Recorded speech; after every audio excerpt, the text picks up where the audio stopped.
This picture is the same. This is the same picture that every person who's ever taken a picture of street performance ends up taking. And the reason why I don't think that it works is because it's not your idea. It's something a lot of photographers kind of fall into, is that they will find something in the image that they think is better than it really is. Hello fellow photographers, thank you for coming back to my channel. Today I'm here with Alex Kilbee, who has an amazing YouTube channel, the Photographic Eye, you probably already know about. Alex has been a professional photographer for more than 30 years, and today we critique your photos. Thank you everyone who submitted their photos. If you want to submit your photos for a critique, check out the links in the description. Alright, let's do it. So the idea behind this is to rate or critique those photos I'm gonna show you as if they were your own, or as if one of your clients came to you and showed them to you. Thank you. I could say hi to your viewers first, because they may not, you know who I am, but yeah, I'm Alex from the Photographic Eye, and I'm a big fan of Martin's channel for a long time. So let's start with this photo. Can you give me your insight? I can. So yes, so as Martin has mentioned, you know, I'm happy to, you know, offer feedback with images. This particular photograph here of the three faces, I think there's quite a lot going on initially, which is great, because there's at least there's some levels, a bit of direction going through the image. But the problem that I get is that there's two things that are really distracting for me. One is there's like a sign that looks like it's on a bar or something on the right hand side above the lady's face, which is, because it's black and white, is extremely just stands out. And the next is the lady in the bottom left hand corner is looking at you, is looking at the camera with a kind of like an odd expression. And unfortunately, because she's the only one making direct eye contact, once your eye sees her face, it's very hard for you to come away from it. So we're not being drawn back into the focus, which is the lady in the middle, on her expression, which is she feels, for me, like that's the main subject of the image. It would be nicer if this lady in the bottom left was looking almost the mirror image of the lady on the right. But that's kind of thing. I think, Martin, would you sort of, how do you feel about that kind of thing where you have lots of competing areas of lightness in an image? Yes, I feel it kind of is a little distracting. I feel the highest contrast in the picture is in the middle, right? That's the middle lady. And then you probably move your eyes to the girl on the right. What I don't particularly like is the sign over her head, right? Because it's contrasting, it's kind of drawing my eyes. And then I'm looking at what the girl on the right side is looking, which is the lady on the left side, right? And then again, she's looking kind of at us. But other than that, I agree with what you said. All right, photo number 2. Give me your opinion, what you think about this one. So with this one, so you've got the gent on the street, Emil, I think, given on his coffee. This, I feel, I often use the word, there's kind of like that. There's pictures, snapshots, and then there's photographs. And this, I feel, is tending towards this sort of the snapshot category, which is it's a picture of Emil having a coffee and a smoke. He's an interesting looking character, and I think there's more here to photograph. I think there's more opportunity. If you do know Emil, then I would say that then you want some sort of more focus on him, and what kind of sticks out for me is that there isn't anything in here that particularly feels like it's been worked upon in the image, as opposed to I'm just taking a picture. And there's nothing wrong with that. We all, this is very similar to the sort of photographs that I took, when I was, back in the day, as it were.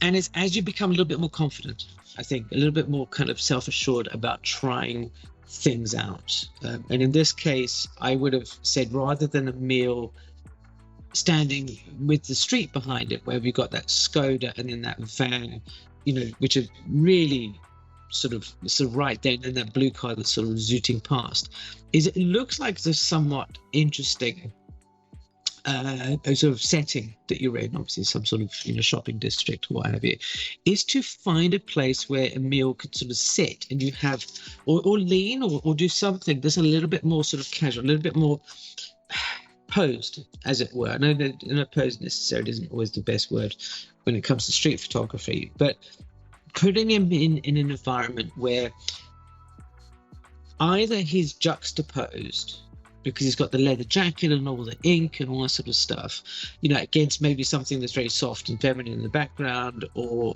sort of very posh or what have you, or just something like that. I feel it needs. You've got a subject here that's worth working with.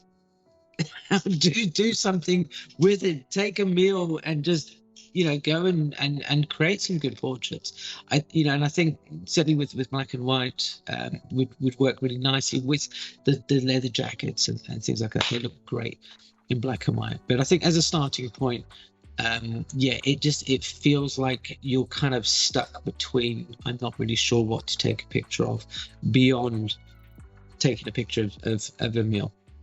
All right, I think this is kind of terrible photo for me, because even though it's probably posed, it is post photo, then the background is like really disturbing, right?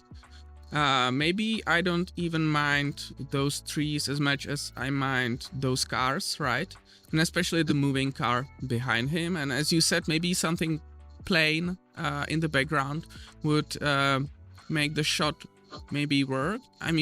He's like interesting character, but the background is really maybe with a different depth of field, right, to make it more blurry. But I don't think you can save everything with that, right? No, and that field, the shallow depth of field thing, it sometimes feels like it's a crutch. And I'm just, as you've been talking, I've been looking over Emil's right shoulder behind the white van with the red thing, the Adam Phantom, whatever. There's a doorway. Mm-hmm. Behind him. Now, if you'd put Emil in that doorway, and then have the same sort of idea that he's got on now, which is this kind of, I wouldn't say aggressive, but it's more of kind of like, it's his sort of vibe. That I think would be a stronger image. And one thing I do like is because I get the impression that that you've only been, or whoever took this photograph has probably not been taking photos for too long, is that you're quite happy to crop into the head, which I don't mind. I think that's a nice. I think there's sometimes it works, and certainly the feeling that we get here from this photograph is that Emil we're close to him. He's because of this kind of cropping at bits of forehead and stuff like that. Yeah, so I like that immediacy with the image. All right, and that also reminds me that and I want you to talk about it a little more. You actually run your own course, your one-to-one sessions rating portfolios and images. Can you maybe tell me more about that?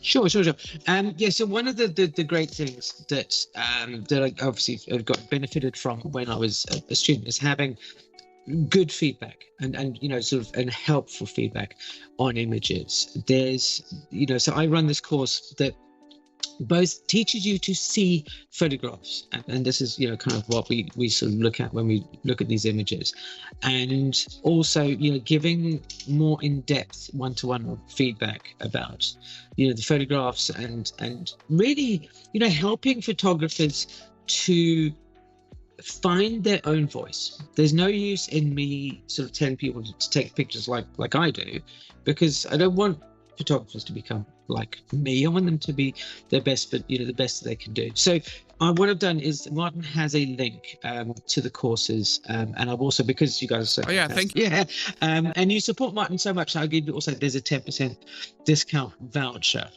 or code, which is good until the end of May, I believe.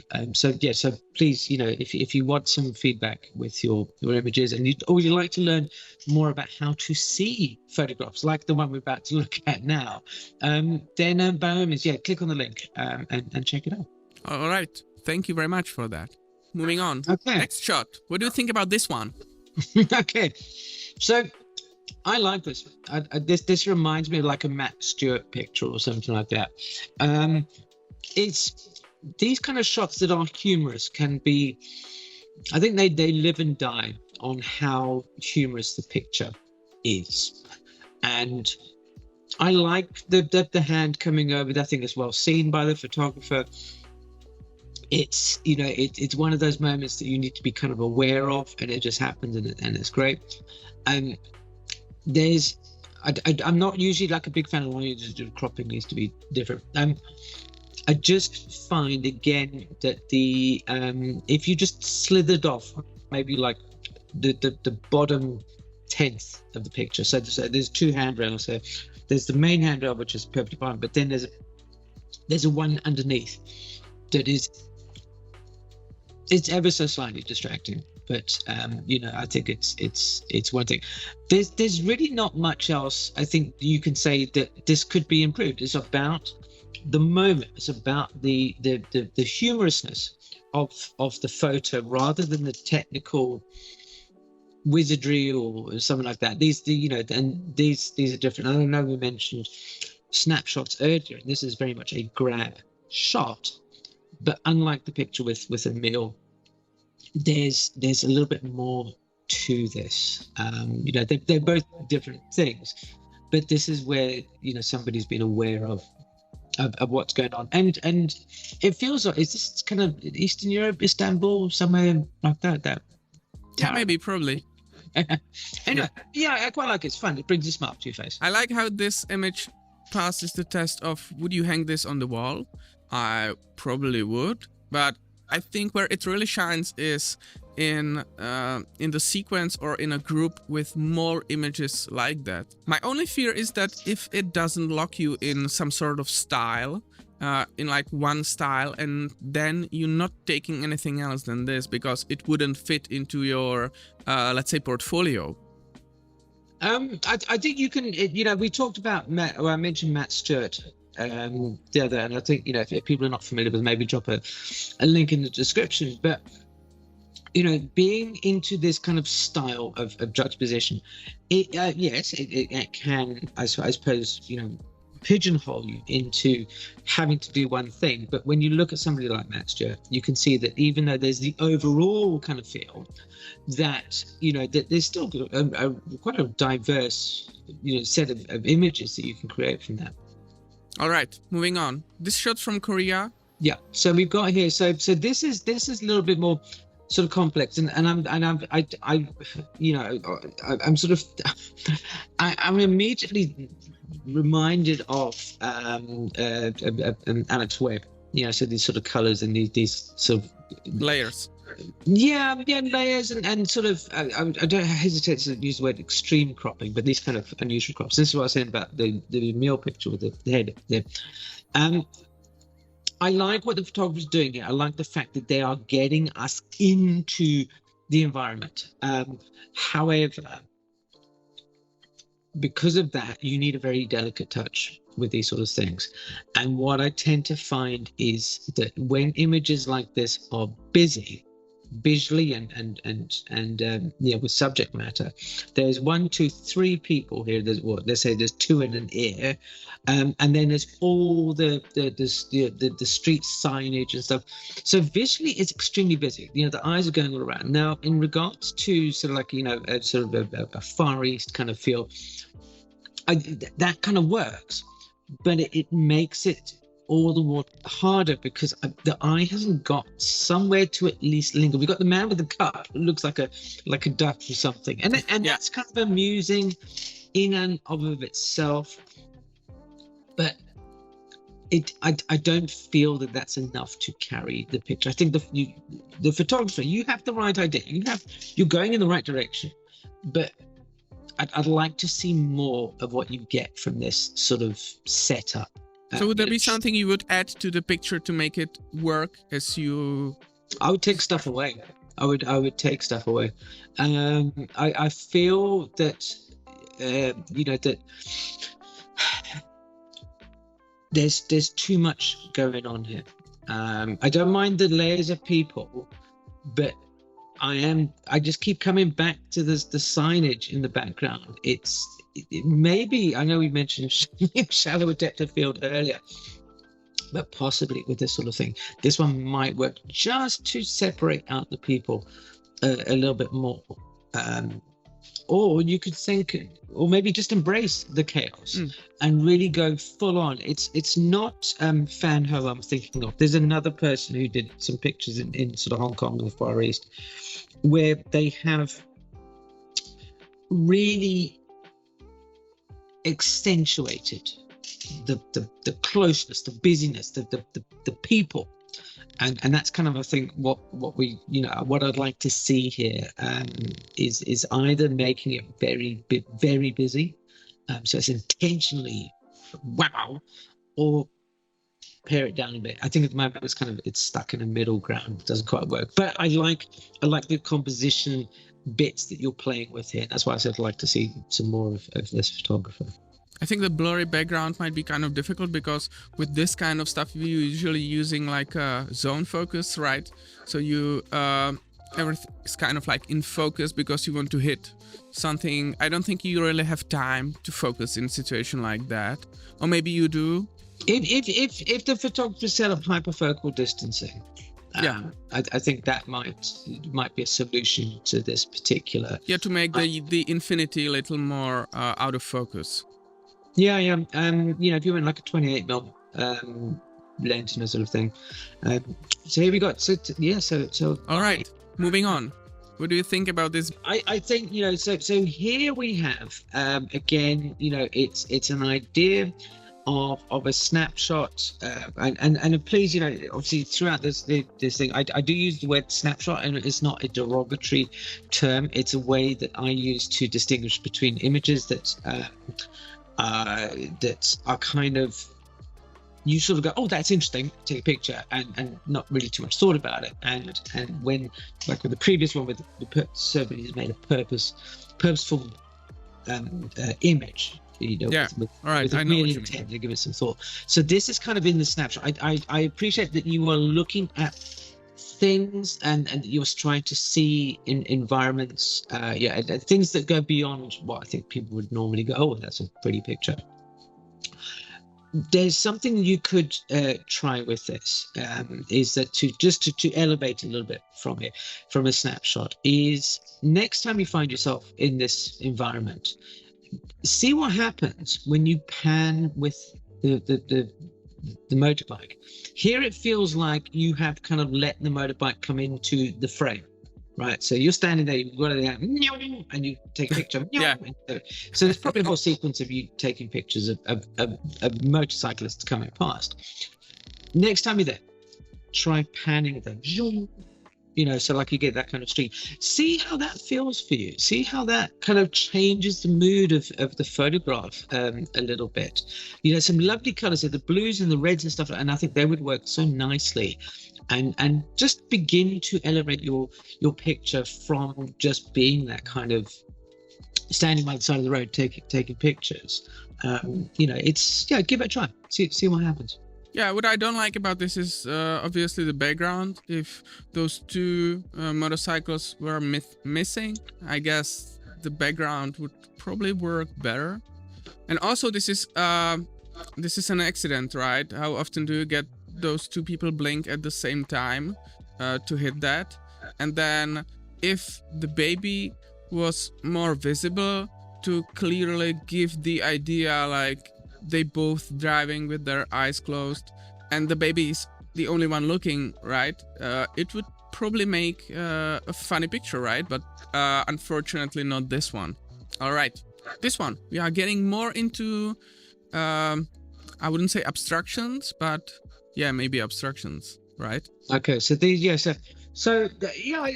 abstraction might be the right word, but I think they're more kind of seeing beyond the obvious. Let's call it that, and that's kind of like with the course that I mentioned earlier.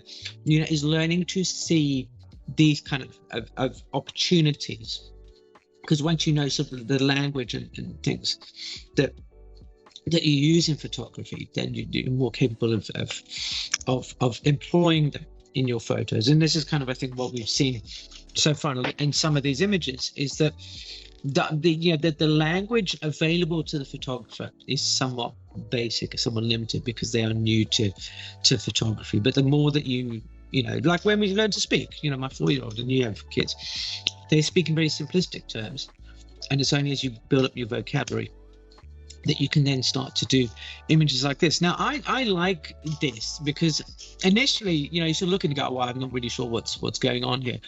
And then the more that you look at it, and granted, I'm sort of looking at it through a Skype screen and stuff, so I don't get the benefit of the full quality of the image. I'm going, oh, this is now like a reflection. So it's a layers of reflection. You've got a man with an umbrella that's causing a reflection on a window, which means you can then see the car with the reflection. So there's lots of interesting little layers here going on. I would like to see this in color. I would be interested to see what it looks like in color. But doesn't it work mostly because of the contrast? Yeah, but you could do that with the black and white. With color, you can do a very contrasty, punchy. Like color. If you have the right colors, right? Yeah, I mean, it depends, and that's why I said I'd like to see what the colors are. But I've seen a lot. Like we looked, the one in the street earlier with the Asian street. With the guy with the mask and stuff. That with the colors. I've seen a lot recently of people who are doing like inky blacks in their color photography, and then having like punchy, very saturated, so primary colors, and all those kind of things. And I think I quite like that approach, and I feel what happens is when photographers sort of start getting into things that. Black and white's a thing, and they will play with it and what have you. And I take pictures similar to this in black and white, but I do feel that sometimes they lack the impact that they might have with that kind of punchy color. And again, it's a taste thing. That I think I'm just currently we're coming out of winter and I want some brightness. So that's kind of maybe why I'm sort of yeah. I mean, even though I like this image a lot. I think it's a nice, interesting picture. This is a photographer who has purposefully done this. This is not an accident. All right. Yeah. Moving on, we have another photographer who has purposely done something. Now, what you think about this one?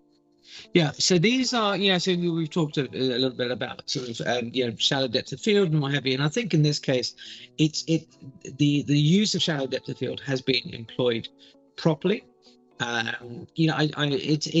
It's an interesting photograph of a man who's got like character all over his face and stuff. And by having that shallow depth of field, you have, we are attached to him. We are boom, straight onto his face. I don't often talk about things like exposure and sort of these other things, but I think in this case, what's happening is I'm not so fussed about the burnt out sky in the background, because also that's some, often a problem, especially with sort of, let's say, lower end cameras, but what's happening is his face is too dark. I can't see it. And not necessarily needs to be like bright, like my face is right now, but I want to see him. I want to see the man. His face must stick out, right? At the moment, if you squint your eyes like this, all this stuff on the other side of the river, this kind of white hoarding sort of thing, is what is that's where your eye is drawn to, because your eyes are drawn to sort of the brighter parts of the image. So the next time, and this is a good example, I think a good thing for everybody is when you are looking after, when you're going through your images afterwards, go and I'll wear glasses on the screen, right? Just squint like this, right? So you go like that and see where the bright parts are that aren't meant to be there, if for want of a better word. And that will give you, the next time that you are out in the field, an idea. So, okay, I've seen these before. I know that those are a problem. And the more that you kind of do this, the more that you practice it, and the more that you exercise this kind of ability, the more it becomes second nature. So that when you have a subject like this, that you can then go, do you know what? I'm seeing him. He's got a wonderful expression. He's a very gruff-looking man, right? But you would have known instinctively that hoarding stuff is too much. So you would have maybe squatted down just a little bit, just to bring the edge of the thing up. But all right, yeah, I want to see his face, man. I want to see his face. my problem, apart from those two things rising from his head, right? Maybe like a traffic light or something, which are kind of barely visible, is that I don't see any purpose apart from, I'm walking and see this character and taking his picture, right? And he's looking out of the frame, okay, kind of like grumpy. And for me, it's probably not that much of interesting character to be subject of standalone portrait, right? Maybe if this character was kind of more extravagant or something like that, it would justify him being the only thing in the frame, right?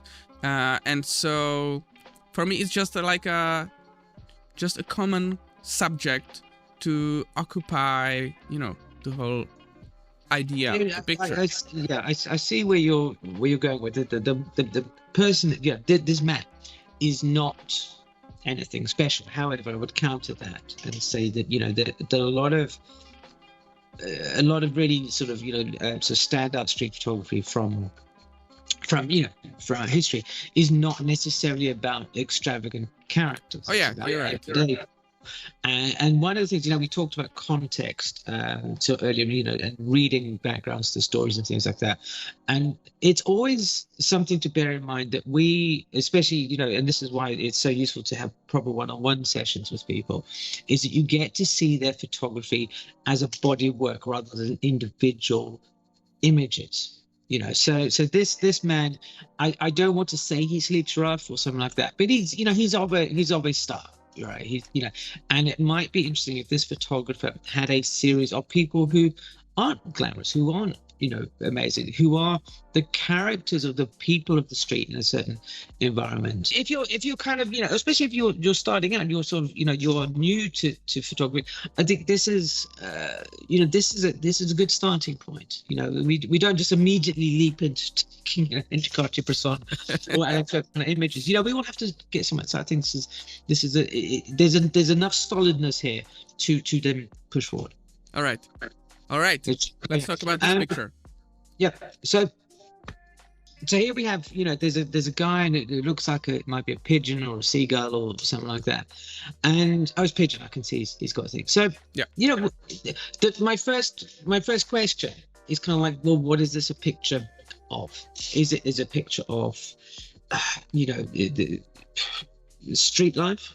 Or is it a picture of the man with his pigeons? If it's a picture of a man with his pigeons, I would like it to be more obvious that it is him and his pigeons. So something about, not necessarily him posing, look like my pigeons. You're like a street performer, like a something like that, but something guy. Just to say, to make it clear to the viewer what the point of the photograph is. And I think you do this by looking at this scene. So you've gone, okay, well, you're walking, blah, blah, blah, blah. And you go, here's an interesting man. He's got some pigeons, and maybe he's, they fly away and they come back and they eat off his palm or something like that.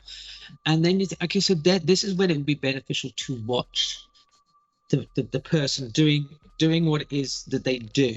And I feel that the reason that the photographer's gone, this is a good shot, is because of the wings with the pigeon that's coming in to land. They've got, wow, look at the timing on that. And it's kind of I wouldn't say it's a problem, but it's something a lot of photographers kind of fall into is that they will find something in the image that they think is better than it really is. And that's not from a disparaging point of view. That's more kind of like you've got the timing on this, and you sort of think that's enough to carry the photograph. And I think, you know, if this was a you know, if you'd been on holiday or something like that, you know, if I'd been off, because this looks like it's the, again, in the sort of Southeast Asia, somewhere around there, you know, if I'd been on holiday and taken this with a little pointer of my phone, then I'll go, look at this picture, there's this man, you know, because there's a story behind it, and I would then tell the story. But, you know, and it's simply a kind of it's very interesting. But as a photograph, as an actual photo, then it's missing something. I think if you were able to revisit this scene or this person next time, think about what's important. Think about how you can convey the interestingness of this man wrangling pigeons through an image, not necessarily a posed image, but spend some time watching him. You don't talk to him, just engage. So he's less kind of concerned about you, and then you could compose something differently. If you really like him flying, if the pigeons flying into his hands, get down, like get on your knees, get on your knees, man, and shoot up. So the pigeons are up in the sky, they're coming down. Something like that. Yeah. So try things out like that. All right. Let's take a look at this one. Okay. So, what do you see? I see a lot of influence of Fan Ho. Interesting. You know, we're having a lot of Southeast Asia pictures today. The rainstorm stuff. It's a cloudburst. Again, these very contrasty pictures. You know, this is obviously, I think, is coming out. Given that and again, I feel that this is, you know, it is a grand shot. I think this girl has possibly run across the street unawares, and you managed to capture it. With this, you know, I talk often about with street photography about setting a scene, about finding something that works, and then waiting for the elements to come together a bit like Cartier Bresson. And I think this is kind of thing. You've got a wonderful the light on here, the light, you know, the sun is in front of you and it's coming down the street, which is then lit because of this downpour. The contrast is, everything is great. I just feel you haven't made quite as good a use of it as you possibly could. I think if you come back a little bit, just some more space, and then if there were kids running across the street, think about how this would look if you had a little bit come back, and that the girl who's running maybe 2 steps back when she had gone boom boom, and you've got her just kind of going poof, and that's where she's just touched a foot, and then the next one, and then the next one, in the middle of where she is. So that in the street there's a what looks like there's a big puddle that's had something here to send some watermarks. So if she's a little bit where that bright thing is, and then that sort of balances with the brightness of the street with the darkness of the side street, I think it's so close to having a really nice, interesting, well-timed photo.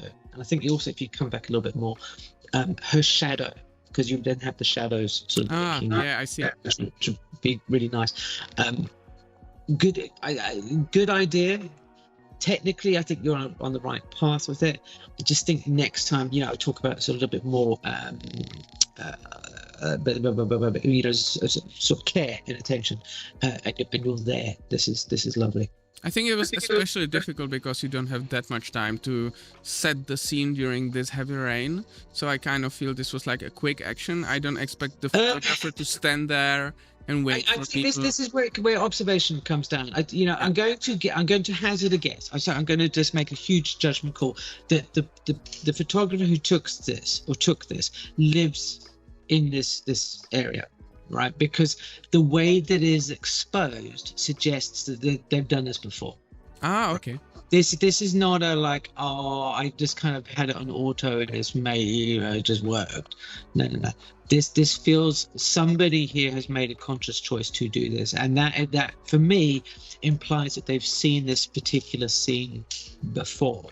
And if they have seen it before, they would know that people in these downpours will hop, skip, and a jump across the roads, and especially these kids.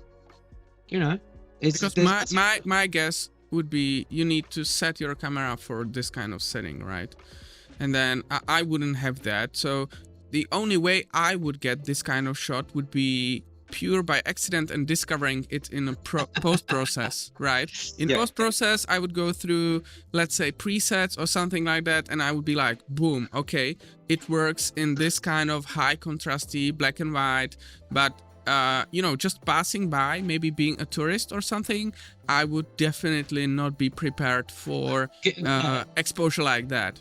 Yeah, and this is why I am dead certain that either this person is a local, or that they have spent a lot of time photographing these kind of things, or they've had a few days to work on how the exposure works. All right. What do you think about this one? Okay, so getting into a bit more of a Martin Parr kind of documentary stuff, I guess. Yes, I think you've got, it's interesting. Yes, okay, you're all looking at things, and I don't know. It's in America. I can definitely see that. And maybe in a series. I don't think necessarily. Well, yes, in a series, but whoever took this, if you're not familiar with Mark Parr's work, go and look at him. So it's Parr, and he does a lot of this kind of thing. And we talked about isolating with the pigeon photographer. With this kind of photograph, you got the right idea. You have the right idea that you are photographing the people who are photographing things. And I like the fact that the little boy is not, so whatever's going on, maybe this is like somewhere like Yosemite, and there's some sort of noise going on, but this kid doesn't, I don't think he's quite keen on what's going on. I think the viewpoint is possibly incorrect. Now, we talked about setting a scene like with the previous thing. If this is somewhere like Yosemite, or somewhere, like a theme park or something, where all these things kind of happen on a somewhat regular basis, spend some time. And if you're not pressed for time, spend some time watching what people do. Right? Do they do the same sort of behaviors all the time? And then people taking pictures of things is a very common behavior, or common repetitive behavior. And maybe think about, okay, well, if people are doing this on a regular basis, what can I do to then set this up so it looks a lot more interesting when they do that? And I think then you would be onto a stronger image. And now that I've been talking about like Yosemite or something like that, the reason I'm saying Yosemite is everybody is looking upwards, which implies that there's some sort of geyser or something. I think it's like a president, the statue. Yeah, I think so. Yeah, it's possible, but the way that they are photographing, see how they're sitting down. Mm-hmm. That feels like they've been sitting there waiting for something to happen. Okay. And now they've kind of sat, because I think, I've not been to Mount Rushmore, but that's a very staticky kind of sort of thing. Yeah. There's more going on. Right. So what do you think about this one? Okay. So, this kind of that 1950s New York jazz kind of era sort of pictures. I'm thinking, sort of Saul Leiter, Ernst Haas, that kind of sort of vibe. I know these are not to everybody's taste, but I do quite like this treatment of photographs, where there's like reflections and just some colors and some shapes that are suggestive of a form. And you mentioned earlier about pictures that would go on the wall. I would put this on the wall. And I'll be honest, I wouldn't put any of the others that I've seen here up on my walls. But this one I think would be a contender if I was thinking to put it on there. And the reason that I would is that it isn't of a specific thing. All right. And that I think works in this photograph's favor, is that from a technical standpoint, it's quite interesting. I like it. I like the treatment of the colors.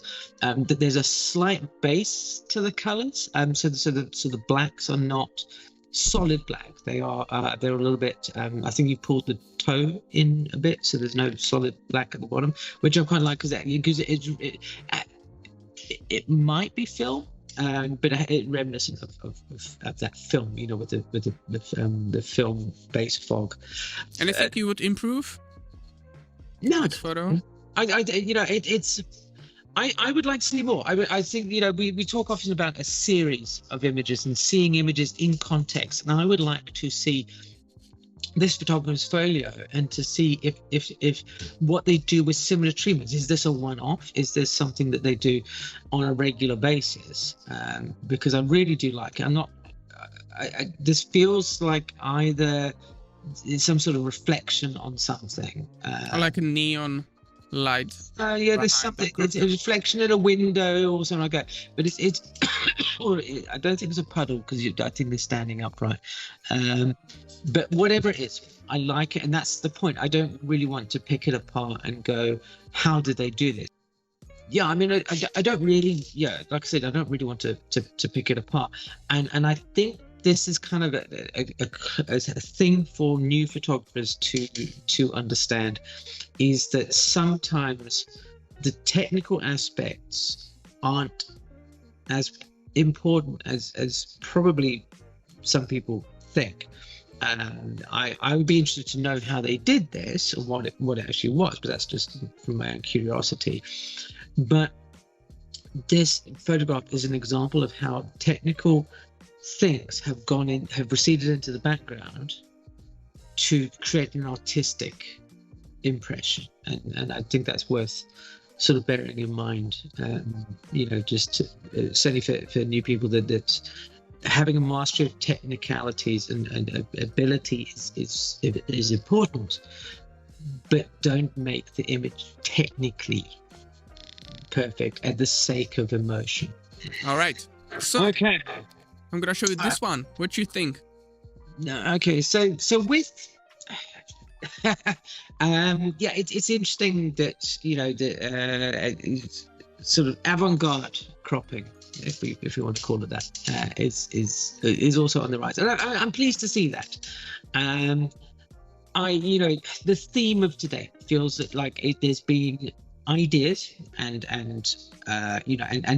bases or of images that need a little bit of development, and this particular one I think needs some development. I think you've got the right idea, that you're playing around with the cropping and the composition and stuff. That's of course a step in the right direction. You're seeing beyond the obvious, which is always a helpful thing. I don't think you've gone far enough with it. I think you really, you're kind of, first of all, your viewpoint seems a bit stretched because you're not adult level, you're not child level, you're kind of like sort of upper chest. So would you prefer it to be at the child level if you do cropping? I think it might be. I think playing with this idea of like the headless adult, going down onto the child's eyes and then looking up, because obviously children see the world in a different perspective than we do, and then chopping off the parent's head there might be a bit more interesting. So next time that you do this, next time you have this idea that you want to do, play with the composition, right? You're very much front, you're very sort of center. Go down, go sideways. So try some wide angle stuff if you can. This feels like you are just on a sort of a fairly standard lens. If you have the ability to shoot wide angle, that kind of thing can exaggerate these sort of ideas and make them feel even more left of center, sort of otherworldly. So give it a whirl, man. Yeah, just try it. I would applaud the fact that you are willing to take a chance. This one hasn't worked, but you're heading in the right direction. So the idea behind this, and I know that because it's my photo, right? Was that you kind of chop the head and then you let the other head rise from the child. So the idea at the beginning was that only the head is visible, right? So I think there was some kind of inspiration. Someone more famous did that, but then they also were wearing the same dress, which I thought was kind of funny. And this was shot with 50mm. Also, I don't like the background. I think something more simple in the background would be, would make them stand out a little more. And then if you get off that eye line, then you negate that background because you're throwing it into an environment, the background itself, into an environment that we're not familiar with. So you sort of change. It's like shooting skyscrapers. They do that whole kind of sort of thing. Next, Martin, you have a wide angle. And maybe because she, the small one has the shoulders, right, and the chest, and maybe if it was cut in the way that the older one is missing exactly what the small one has, it would make more sense. Like maybe just the head or something like that. Yeah, I wonder if you're kind of overthinking this one. All right. Yeah, maybe I am. It's because it's interesting. I think this is beneficial for people to hear these kind of discussions. Is that I think it's a good example of the fact that you have an idea in your mind, and it's a good idea as a starting point. I've seen a picture where the adult had the head chopped off, and the youngster was the head and everything, and they're both wearing the same clothes, and it's kind of that sort of thing, and that you've gone and you've become married to this idea that it needs to be in this kind of certain way, as opposed to taking that as a starting point and going, okay, I've sort of got there. What else could I try with this? Could I sort of move things around? Can I change my perspectives? And it's just about being kind of, certainly I sort of feel is not sticking too rigidly to the original idea, which the reason why I don't think that it works is because it's not your idea. All right. And so you are trying to copy somebody else's idea using their voice, as opposed to taking it as inspiration and then running with it in your own voice. Does that make sense to you? Yeah. He says. Yeah, no, I mean, I think a lot of photographers, and I include myself in this, we fall into that trap of trying to copy. I remember having a photo. There was two young ladies came into my studio who were models who had been photographed by a photographer whose work I extremely admired, and I said to them, I said, do you see this picture? And I showed them the picture of the thing. I said, could you show me how you posed that? Because I was quite interested to know. And we photographed it, and I copied the lighting and stuff again. And that photograph never felt right. It never felt like, I didn't feel comfortable doing it, because it was not necessarily because it's somebody else's idea, but because it wasn't me. I would never have done that. It was interesting to try it out and then go a little bit further with it, but it never felt entirely. It didn't sit well. It was, it tasted wrong, I think is probably. Now you said that, I see what you mean. Yeah, it's if you take things as inspiration and then pass them through your own filters, then I think you get a lot more mileage from this, as opposed to trying to slavishly copy. We mentioned Matt Stewart at the beginning. Is if you go around looking just for Matt Stewart pictures, I think you're going to be disappointed. Because that's all that you will look for. And then you will miss the pictures that work for you. So yeah. What do you think about this one? So this picture is the same. This is the same picture that every person who's ever taken a picture of street performance ends up taking. And Yeah, it cost me like €1 to pose him. But there you go. Then it was the euro that wasn't spent very well. That this. I get it, okay. And I lived in Edinburgh for a long time with street performers all over the place. That they're interesting subjects in and of themselves, but I mentioned earlier that often people take a picture of a thing that's interesting and they expect that interesting thing to be what carries the photograph. All right. And so they lean on to, oh look, this is an interesting thing. I don't have to make a good picture of it because the thing is interesting. Right. And that's kind of the thing. And you've got this guy, he's performing, he's doing his thing, and you sort of go, oh, that's fine. Whereas I would like to see something different about, we've all seen street performance, we've all seen this kind of thing in the past. Show us something different, try something else out. Try and photograph it like a landscape. And I've mentioned this many times. Photograph it like a landscape. Do something different. Try, just try and mix it up rather than just go for the obvious and think that's enough. All right. If I should say something positive about this, I feel like no, you don't get to say something positive about it. Yeah. All right. Thank you. All right. I'm interested to hear what you thought of that. Yeah. So I think if you are a person who is into portraits on a street and maybe you are kind of shy, then this kind of subject will do whatever you want for €1. And then you can kind of try it, right? And then when you see an interesting character and you stop him or her on a street, you kind of maybe you will kind of like build confidence on subject like this. That's what I have to say. I see your point. I see where you're coming from. I don't.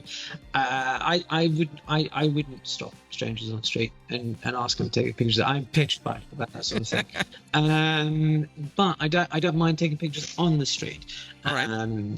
Yeah, but I can see how you. I think if you're a certain person, it would probably would help you a bit. But yeah. All right. I have the last one, the special one for you. So I'm wondering what you're gonna say about this one.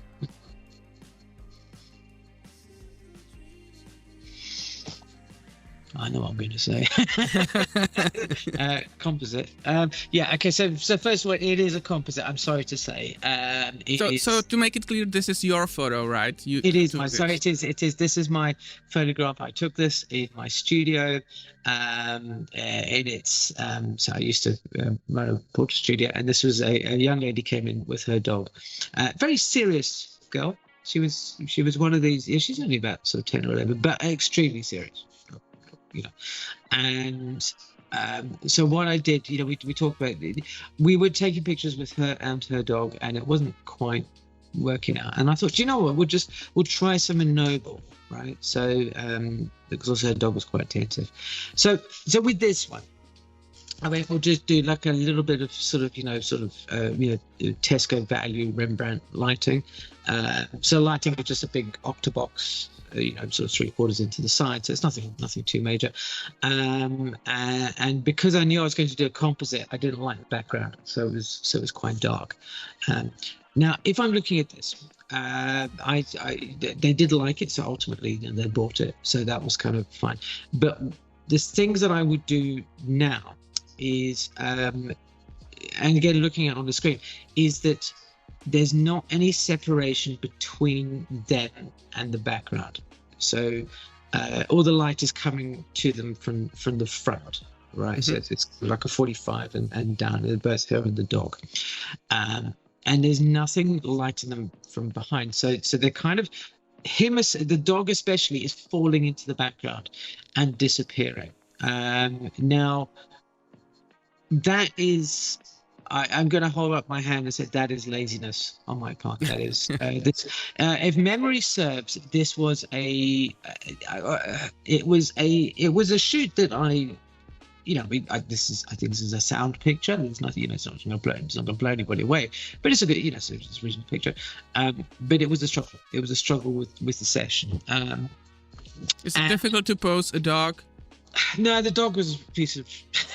Dogs are easy.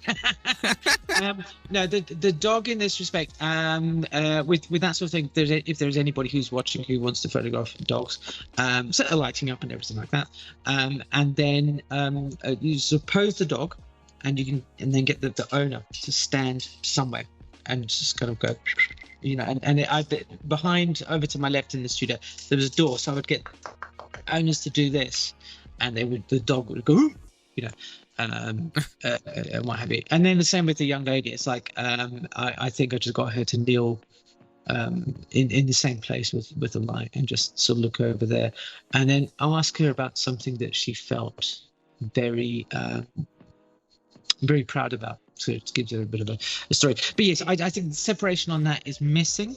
And again, I'm looking through it. It's obviously it's not quite the same as the finished image. So there's some shadow detail in there that's slightly missing. All right, but it's the composition.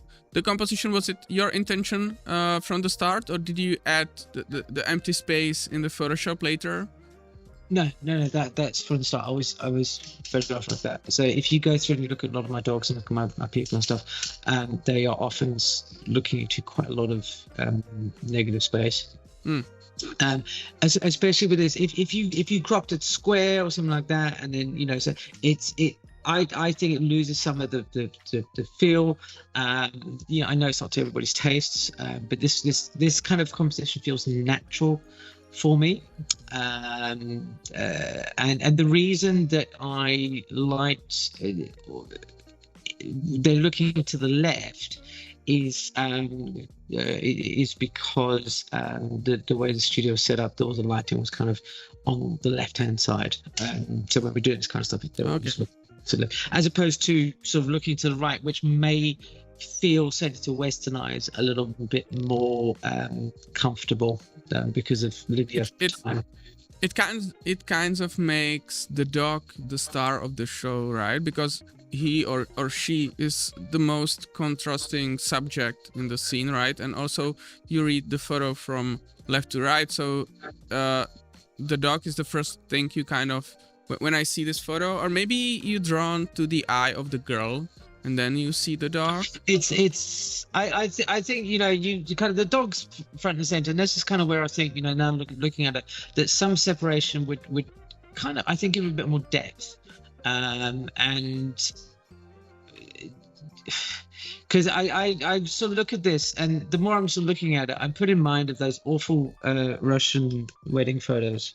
When the person's like kind of superimposed on the hand and stuff, and it's like and yeah, I think I would do that, and that's this is again, it's I mentioned laziness earlier, that's a bit of separation. No, I kind of like that shot, like the idea. Yeah, it's a nice shot, and I think a lot of people. But also, this is one light, guys. This is one light at the studio. You don't need like a ton of lights and stuff to make at least nice lighting on people. It's just, you just need a little bit of common sense. Yeah. All right. So thank you very much for joining me. My pleasure. Critique.